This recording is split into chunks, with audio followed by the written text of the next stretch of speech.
नमस्कार मित्रांनो, मी डॉक्टर विक्रांत शिंदे माझ्या यूट्यूब चॅनलमध्ये तुमचं स्वागत करतो. आशा आहे की तुम्ही सर्वजण स्वस्थ आणि मजेत असाल. मित्रांनो, मी माझ्या व्हिडिओजमध्ये आजार आणि त्याची कारणे तसेच त्यावरील संभावित होमिओपॅथी औषधे याबद्दल सांगत असतो. तुम्हाला जर हे आजार असतील आणि तुम्हाला होमिओपॅथी औषधे घ्यायची असतील तर तुम्ही तुमच्या जवळच्या होमिओपॅथी डॉक्टरांचा सल्ला घेऊनच औषधे घ्या.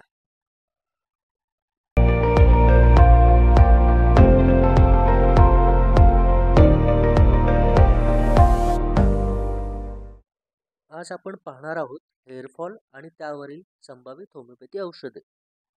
मित्रांनो, हेअरफॉल ही आजच्या काळातील खूप मोठी समस्या बनली आहे. केस गळतीसाठी बरेच कारणे असू शकतात, जसे की औषधांचे दुष्परिणाम, एखाद्या मेडिकेशन्सवरती आपण असेल किंवा मेडिकेशन्सच्या साईड इफेक्ट्समुळेही केस गळू शकतात.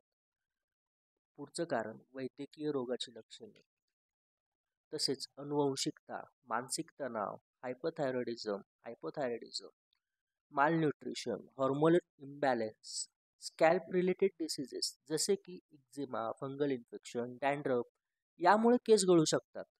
साधारणपणे आपले 10 ते 20 केस दररोज गळतात. यापेक्षा जास्त केस जर गळत असतील तर टक्कल पडू शकते. मित्रांनो, आपण केस गळती पाहण्या अगोदर केसांची संरचना काय आहे हे पाहून घेऊ. स्कॅल्पच्या बाहेरील केसांना आपण शाफ्ट म्हणतो. शाफ्टचे 3 भाग आहेत. सर्वात बाहेरील भागाला क्युटिकल म्हणतात. क्युटिकलच्या आत आणखी एक कडक स्तर असतो, त्याला आपण कॉर्टेक्स असे म्हणतो. तसेच कॉर्टेक्सच्या आतील भागाला मेडुला म्हणतात.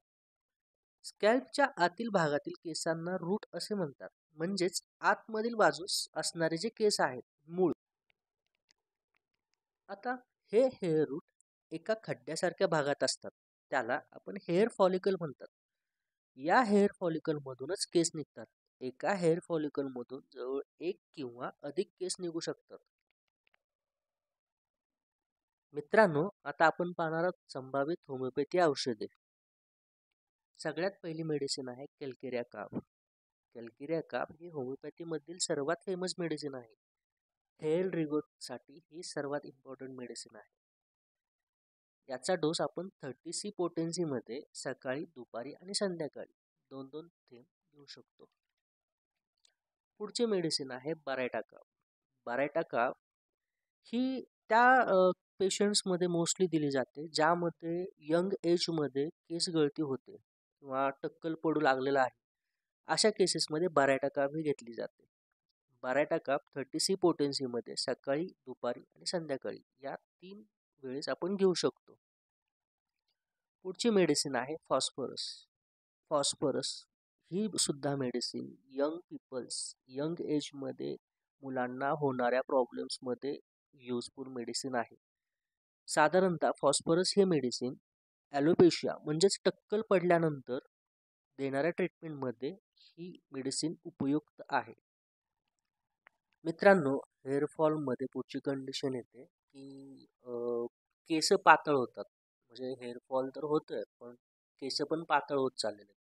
बरेच पेशंट्स मला याबद्दल विचारतात की सर, केस खूप पातळ होत आहेत, केस गळत आहेत, तर त्यासाठी कोणतं मेडिसिन आहे. तर केस पातळ होण्याचं कारण जे आहे हे काही म्हणजे मे बी पाण्यामध्ये चेंजेस, न्यूट्रिशनल चेंजेस हे असू शकतात. तर त्यासाठी होमिओपॅथी मेडिसिन नॅट्रमूर 30 पोटेन्सी ही वीकली मेडिसिन घेऊ शकतो. मित्रांनो, केस गळती ही स्त्रियांमध्ये जास्त पाहण्यात येते. तर स्त्रियांमध्ये असणारे काही डिसीजेस जसे की PCOD, हॉर्मोनल इम्बॅलन्स, डॅन्ड्रफ याच्यामुळे केस गळती होते. तर या गोष्टी असतील तर त्याच्यासाठी ग्राफायटिस 30 हे मेडिसिन खूप उपयुक्त आहे. ग्राफायटिस 30 हे तुम्ही सकाळी, दुपारी आणि संध्याकाळी 2-2 ड्रॉप तुम्ही डायरेक्ट जिभेवरती घेऊ शकता.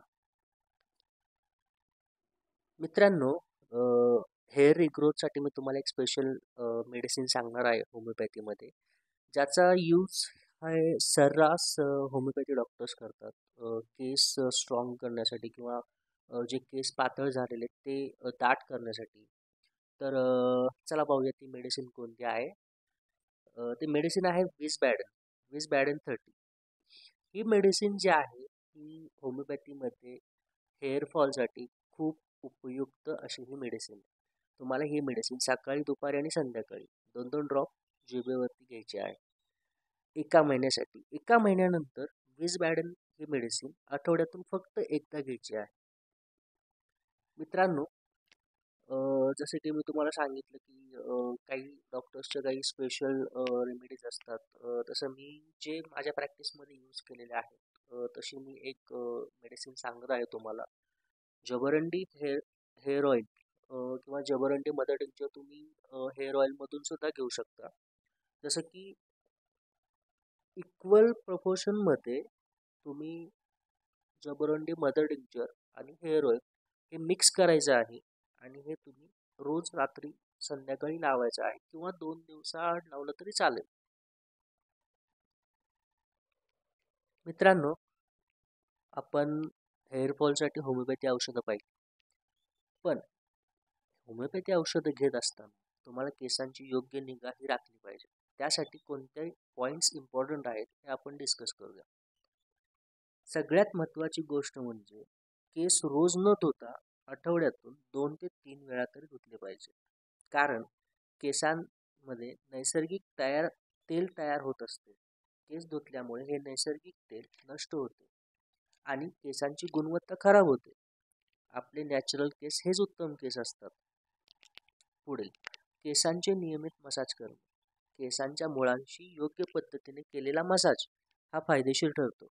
त्यामुळे शरीरातील रक्तप्रवाह सुरक्षित होण्यास मदत होते. खोबरेल तेल किंवा बदाम तेलाने मसाज केल्यास केसांची गुणवत्ता सुधारण्यास मदत होते. केस हलक्यापणाने कोरडे करते.